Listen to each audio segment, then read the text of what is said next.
Class 9-এর Bangla Radharani. তোমরা সবাই মন দিয়ে শোনো আর লেখো, আর সবাই লাইক অ্যান্ড সাবস্ক্রাইবটা দিয়ে দাও।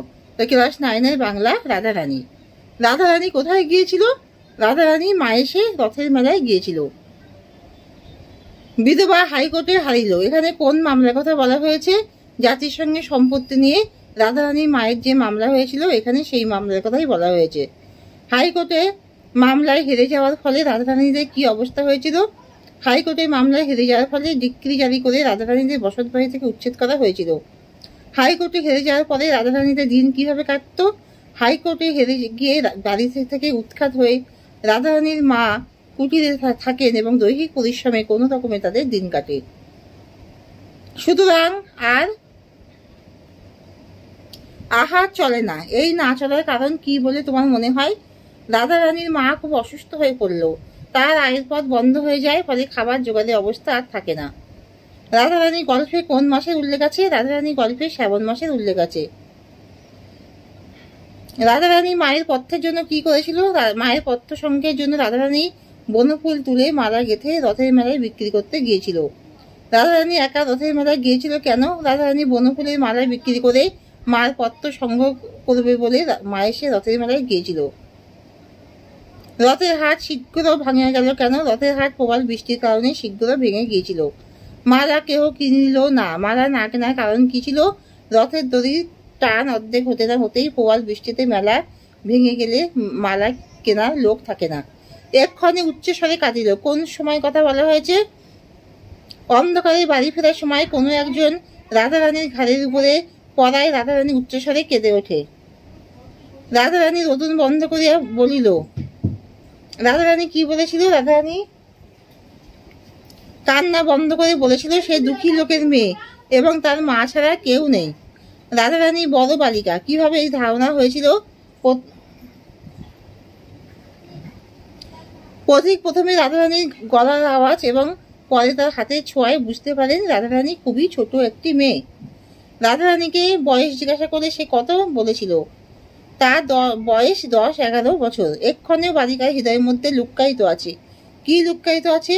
যে বনফুলের মালা রথের মেলায় বিক্রি করতে গিয়েছিল, তাই রাধারানীর বুকের মধ্যে লুকানো ছিল। আমি একছড়া মালা খুঁজিতেছিলাম। পথিক চরিত্রটি মালার সন্ধান করেছিল কেন? পথিক চরিত্রটি তার গৃহ দেবতাকে পড়ানোর জন্যই মালার সন্ধান করেছিল। যে বড় বড় ঠেকছে, যে বড় বড় ঠেকছে কিসের সম্পর্কে কথা বলা হয়েছে? রাধারানীকে মালার দাম হিসেবে পথিক 4 পয়সা দিলে তা অন্ধকারে তার কাছে অনেক বড় বলে মনে হয়। তুমি ভুলে টাকা দাও নাই তো? কেন বক্তা কথা বলেছে? মালার দাম হিসেবে দেওয়া পয়সার আকৃতি এবং অন্ধকারে তার ঔজ্জ্বল্য দেখে বক্তা রাধারানী প্রশ্নোক্ত মন্তব্যটি করেছে। তখন ফিরাইয়া দিব। কখন ফিরাইয়া দেওয়ার কথা বলা হয়েছে? ঘরের আলোয় ভালোভাবে দেখে পথিকে দেওয়া মুদ্রাটি টাকা হলে তা ফিরিয়ে দেওয়ার কথা বলা হয়েছে। তারপর প্রদীপ জ্বালিয়ে তারপর বলতে বক্তা কিসের পর প্রদীপ জ্বালাতে বলেছেন? রাধারানীর অটলাংশ থেকে নেওয়া উদ্ধৃতিতে বক্তা তারপর বলতে ঘরে গিয়ে রাধারানীর ভেজা কাপড় ছাড়ার পর বুঝিয়েছেন। আমি ভিজা কাপড়ে সর্বদা থাকি। কেন বক্তা সর্বদা তা ভিজা কাপড়ে থাকেন? বক্তা রাধারানীর 2টি মাত্র কাপড় থাকায় সে সবসময় ভিজা কাপড়ে থাকে। আমার ব্যামো হয় না। কোন প্রসঙ্গে কথা বলা হয়েছে? মাত্র 2টি কাপড় থাকায় রাধারানীকে সবসময় ভিজা কাপড়ে থাকতে হয়, এই প্রসঙ্গে এই কথা বলা হয়েছে। আগুন জ্বলিতে কাজে কাজে একটু বিলম্ব হইল। এই বিলম্বের কারণ কি? ঘরে তেল না থাকায় চালের খড় পেরে চকমকি ঠুকে আগুন জ্বালাতে গিয়ে রাধারানীর বিলম্ব হয়। আলো জ্বলিয়া রাধারানী দেখিল। কি দেখিল? আলো জ্বলে রাধারানী দেখেছিল পথিক যা পয়সা বলে দিয়েছিল তা আসলে টাকা। তখন রাধারানী বাহিরে আসিয়া তল্লাশ করিয়া দেখিল যে রাধারানী কি দেখেছিল। রাধারানী দেখেছিল যে তাকে যে ব্যক্তি টাকা দিয়েছিল তিনি আর দরজার বাইরে নেই, চলে গেছেন। বড় শোরগোল উপস্থিত করিল। এই শোরগোলের কারণ কি? রাধারানীদের কুটিরে দরজার ঝাঁপ ঠেলে কাপড়ে মিনছে পদ্মলোচনের আসার ফলে এই শোরগোল হয়েছিল। তিনি বুঝে আবার ফিরে আসিয়াছেন। কার কথা এখানে বলা হয়েছে? বনফুলের মালার দাম হিসেবে রাধারানীকে পয়সার বদলে টাকা দিয়েছিলেন যিনি, সেই পথিকের কথা এখানে বলা হয়েছে। পদ্মলোচনকে পথিক কি বলেছিল? পদ্মলোচনকে পথিক 2টি কাপড়ের দাম নগদেতে মিটিয়ে দিয়ে সেগুলি তিনি রাধারানীকে পৌঁছে দিতে বলেছিলেন। রাধারানী পরিবারের সঙ্গে পদ্মলোচনের পরিচয় কবে থেকে? রাধারানীর পরিবারের সঙ্গে পদ্মলোচনের পরিচয় রাধারানীর বাবার আমল থেকে। প্রসন্ন মনে দোকানে ফিরে গেলেন। এই প্রসন্নতার কারণ কি? পদ্মলোচন রুক্মিণী কুমারের কাছ থেকে 4 টাকার কাপড়ের দাম 8 টাকায় 14.5 আনা আদায় করে প্রসন্ন হয়েছিল। রাধারানী প্রাপ্ত টাকা ভাঙিয়ে কি করেছিল? রাধারানী বাজারে গিয়ে প্রাপ্ত টাকা ভাঙিয়ে মায়ের পথ্য তৈরির জিনিসপত্র, প্রদীপের তেল কিনেছিল। লোকটি মিষ্টি মিষ্টি কথা বলে রাধারানীর কাছ থেকে কি কথা জেনেছিল? লোকটি জেনেছিল যে রাধারানী মায়ের পথ্যের জন্য বনফুলের মালা গেঁথে রথের হাটে বেচতে গিয়েছিল, কিন্তু মালা বেচা হয়নি। কিন্তু আর আহারের সমস্যা রহিল না। এই সমস্যা না থাকার কারণ আলোচনা করো। একজন জ্ঞাতির সঙ্গে সম্পত্তি নিয়ে মামলায় রাধারানীর বিধবা মা হাইকোর্টে হেরে যায়। জ্ঞাতি ডিক্রি করে তাদের পিতৃপুরুষের ভিটে থেকে উচ্ছেদ করে 10 লক্ষ টাকা সম্পত্তি দখল নেয়। খরচ এবং পাওনা শোধ করতে বাকি সব অর্থ চলে যায়। গয়না ইত্যাদি বিক্রি করে রাধারানীর মা প্রিভি কাউন্সিলে আপিল করলেও সেখানে তারা হেরে যায়। এভাবে খাবার জোগাড়ের অবস্থা তাদের আর থাকে না। রাধারানী বিবাহ দিতে পারিল না। রাধারানী বিবাহ দিতে না পারার কারণ আলোচনা করো। সম্পত্তি অধিকার নিয়ে এক জ্ঞাতির সঙ্গে মামলায় হেরে যাওয়ায় রাধারানী বিধবা মায়ের প্রায় 10 লক্ষ টাকা সম্পত্তি হাতছাড়া হয়। নগদ টাকা যেটুকু ছিল তা পাওনা শোধ ইত্যাদিতে ব্যয় হয়ে যায়। গয়নাগাটি বিক্রি করে রাধারানীর মা প্রিভি কাউন্সিলে আপিল করায় তারা আর্থিকভাবে নিঃস্ব হয়ে যায়। এই দারিদ্রের কারণেই দৈহিক পরিশ্রম করে কোনো রকমে বেঁচে থাকা রাধারানীর মার পক্ষে রাধারানীর বিয়ে দেওয়া সম্ভব হয়নি। অগত্যা রাধারানী কাঁদিতে ফিরিল। রাধারানী কেঁদে কেঁদে ফেরার কারণ ব্যাখ্যা করো। রাধারানী বনফুলি মালা গেঁথে রথের মেলায় গিয়েছিল তা বিক্রি করে মায়ের পত্র সংগ্রহ করতে, কিন্তু রথ অর্ধেক টানা পরেই প্রবল বৃষ্টিতে মেলা ভেঙে যায়। রাধারানী তবু মেলায় ভিড় আরো জমবে এবং তার মালা বিক্রি হবে এই আশায় বৃষ্টিতে ভিজতে থাকে। কিন্তু তার রাত হওয়ার পরে বৃষ্টি না থামায় তার আশা ভেঙে যায়। মালায় বিক্রি না হয় রাধারানী অন্ধকারে কাঁদতে বাড়ির পথ ধরল।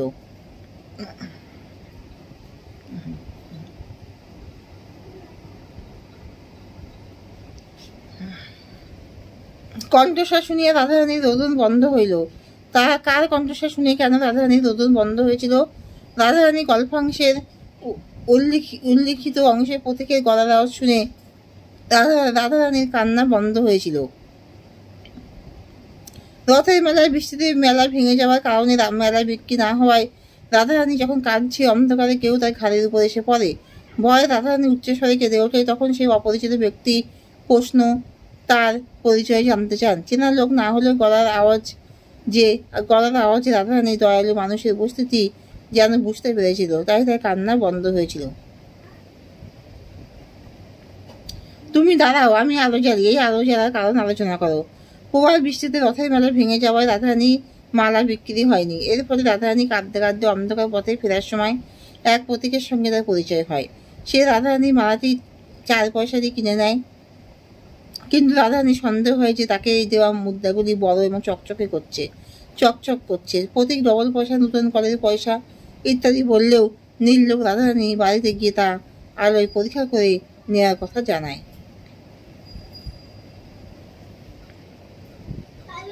মা, এখন কি হবে? এই কথা বলার কারণ কি?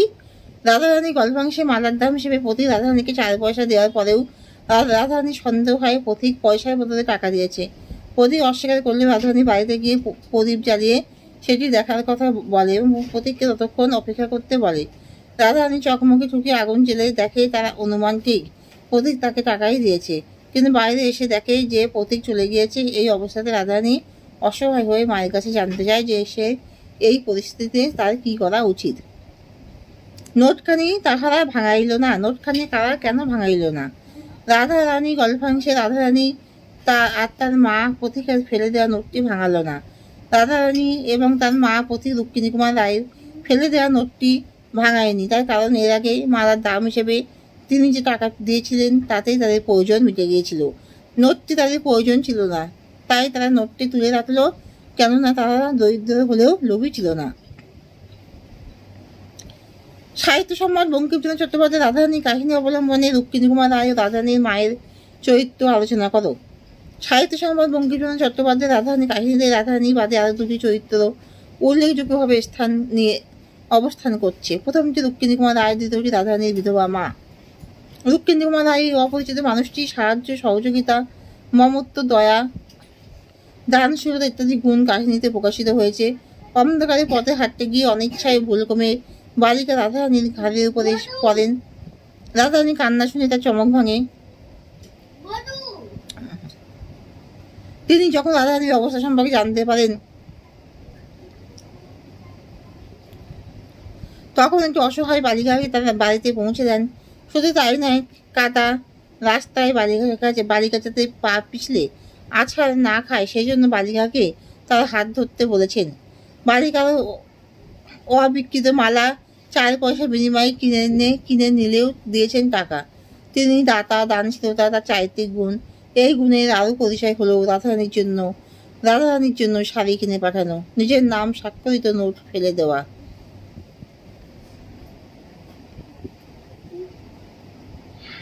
রাধারানীর বিধবা মা তেজস্বিনী ও সংগ্রামী মহিলা। জ্ঞাতি লোকটির সঙ্গে সমানে পাল্লা দিয়ে মোকদ্দমা লড়েছেন।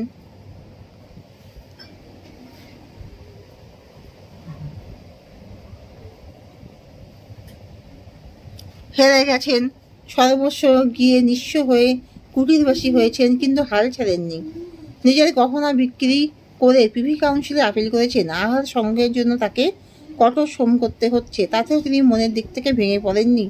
যখন তিনি বুঝতে পেরেছেন যে একজন অপরিচিত ব্যক্তি তাদের দান করেছেন, তখন মেয়েকে সৎ পরামর্শ দিয়েছেন যে সে দাতা আমাদের দুঃখ শুনিয়া দান করিয়াছে, আমরা ভিখারি হইয়াছি, দান গ্রহণ করিয়া খরচ করি। তিনি নির্লোভ ছিলেন, তাই নোট কুড়িয়ে পেয়ে তিনি তা যত্ন করে রেখে দিয়েছেন, বিলাসিতা করেননি।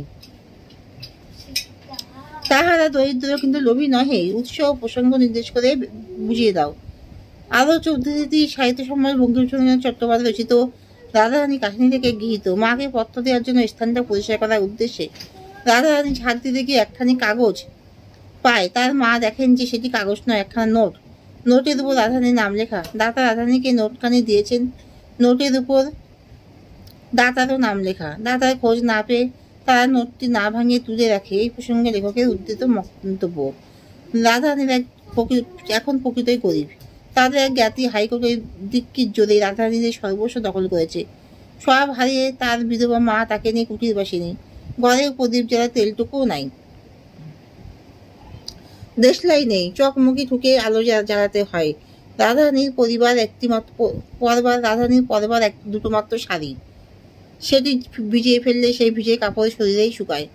এমন গরিব হয়েও টাকার নোট পেয়ে তা ভাঙিয়ে আত্মসাৎ করে না। নোটের স্বাক্ষরকারীর খোঁজ না পেয়ে তা ভাঙানো অনুচিত বলে তাদের মনে হয়েছে। রুক্মিণী কুমারের দেওয়া টাকাতে তাদের আহারের প্রয়োজন মিটে যাওয়ায় তারা নোটটি ভেঙে বিলাসিতা করার কথা ভাবতেও পারে না, তাই তাদের নির্লোভী বলা হয়েছে।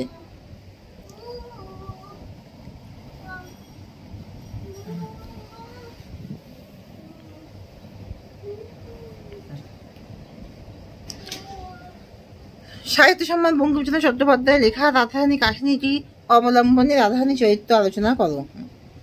সাহিত্য সম্রাট বঙ্কিমচন্দ্র চট্টোপাধ্যায় লেখা রাধারানী কাহিনীর প্রধান চরিত্র রাধারানী। রাধারানী 11 বছর বয়সের বালিকা, তার বিধবা মায়ের একমাত্র কন্যা সন্তান। সে অত্যন্ত বাস্তববাদী। সে নিজ মুখে রুক্মিণী কুমারকে পরিচয় দিয়েছে, আমি দুঃখী লোকের মেয়ে। প্রকৃতপক্ষে সে ধনী ও সুখী পরিবারের মেয়ে ছিল। দুর্ভাগ্যক্রমে তারা সর্বস্ব হারিয়ে নিঃস্ব কুটিরবাসী হয়েছে। তাই বুদ্ধিমতী বালিকা রাধারানী বনফুল তুলে মালা গেঁথে একা রথের মেলায় গেছে মালা বিক্রি করে সেই পয়সায় মায়ের পথ্যের ব্যবস্থা করতে। বালিকার এই উপস্থিত বুদ্ধি, সাহস ও মায়ের প্রতি মমত্বের তুলনা হয় না। রাধারানী অপরিচিত মানুষটির কাছে কোনো কথা গোপন করেননি। তার সত্যবাদিতা ও সারল্য প্রশংসনীয়। সে সৎ মনোভাবের বালিকা। ফুলের মালা ন্যায্য মূল্যই সে চায়। সেজন্য পয়সা না টাকা তা নিয়ে তার সংশয় মেটানোর জন্য লোকটিকে নানাভাবে প্রশ্ন করেছে। এমনকি আলো চিলে টাকা দেখার পরে টাকা ফেরত দিতে গিয়ে সে যখন দেখে লোকটি চলে গেছে তখন টাকা ফেরত দিতে না পারায় সে সংশয় অনুভব করে। মালা বিক্রি করে সেই মূল্য বাবদ দানের টাকা খরচ করেছে, কিন্তু ঘরে পড়ে থাকা নোটে মালা বিক্রি করে সেই মূল্যে বাবদ দানের টাকা খরচ করেছে, কিন্তু ঘরে পড়ে থাকা নোটে মালিকের নাম লেখা থাকা সত্ত্বেও তা সে খরচ করতে পারে না।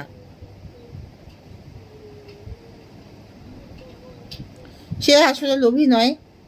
তার মায়ের এসব শিক্ষা পরামর্শ রাধারানীর জীবনে পরম সম্পদ।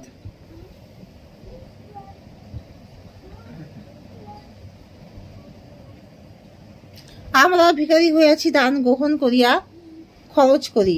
বক্তার এই মন্তব্যের প্রেক্ষাপট গল্পাংশ অবলম্বনে আলোচনা করো। বঙ্কিমচন্দ্র চট্টোপাধ্যায় রাধারানী গল্পাংশে রাধারানীর মা এই উক্তিটি করেছেন। রাধারানীর পরিবার একসময় সম্পন্ন ছিল, কিন্তু রাধারানীর বাবার মৃত্যুর পরে এক জ্ঞাতির সঙ্গে সম্পর্কিত বিবাদে জড়িয়ে গিয়ে হাইকোর্টে হেরে মামলার খরচ ও ওয়াসিলাতে অর্থাৎ ক্ষতিপূরণ দিতে প্রিভি কাউন্সিলে আবেদন করতে রাধারানীর মা নিঃস্ব হয়ে যান। রাধারানীর মা একটা কুটিরে আশ্রয় নিয়ে শারীরিক পরিশ্রমের মাধ্যমে দিন কাটাতে থাকেন। মা অসুস্থ হয়ে পড়ায় তাদের অবস্থা আরো খারাপ হয়। উপোস করে দিন কাটাতে শুরু হয়। অসুস্থ মায়ের পত্র সঙ্গের উদ্দেশ্যে রাধারানী বনফুলের মালা গেঁথে রথের মেলায় বিক্রি করতে গিয়ে বৃষ্টিতে মেলা ভেঙে যাওয়ায় তার মালা বিক্রি হয় না। ফেরার পথে এক পথিক সব শুনে 4 পয়সার মালাটি কিনে নেয়, কিন্তু বাড়ি ফিরে পথিককে বাইরে দাঁড়াতে বলে সে আগুন জ্বালিয়ে যখন দেখে